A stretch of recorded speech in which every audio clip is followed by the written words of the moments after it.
nan khul van khup nuya la nu lai hin ngang mel tra fel ping nal mit la ping ding hin ka ring ai no ami nan khul so hoi hoi la si mel tra nang khum zo tu ding che hi pilei ya hin tong ding kan ring no o chung khu nu ka zeng o dut lai ta di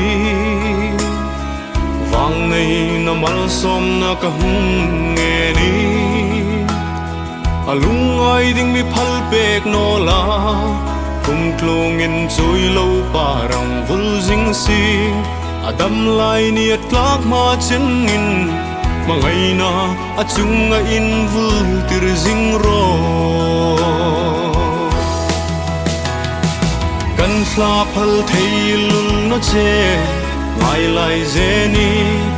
leng dang belin in hil che ka tumma sin khum kan thla phal thei lul no che sun trik dit lo angai nol wal ke hin rau thla ram chenin mangai jing ka che je ngo kata dinga khunu rul lo ni la chu par moi tin reng la ya moi tak hi khui vong in a par klan dunin trena thu reng don lo vin leng ta ngai ta nawang mi pom thei la chu pilei ya hin ning dang ngai no ning kan fla phal thei lul no che mai lai je ni leng dang belin in hil che ka tumma sin khum kan thla phal thei lul no che sun trik dit lo angai nol wal ke hin rau thla ram chenin mangai jing ka che je ngo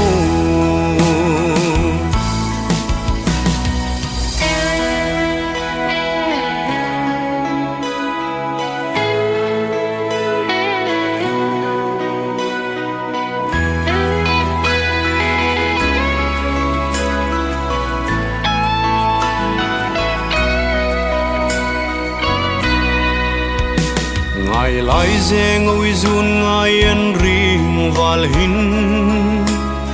i ma ngai na nga kin ka lo hlir jing che kan run ring amalin kan ru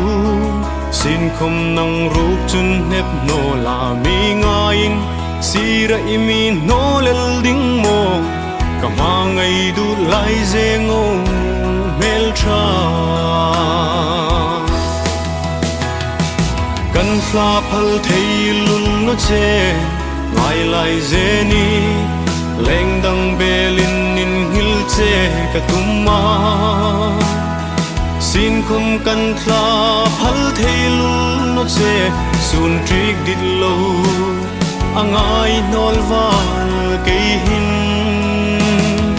rau thla ram chenin mangai jing ka che je ngo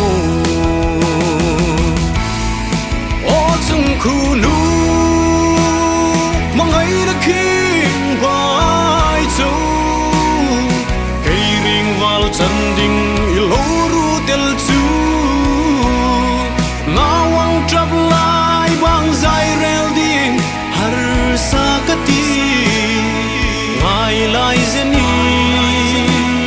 ka mangai che ka ngai thei em che dam lai ni thang ma chenin mangai jing ka che ngai lai je ni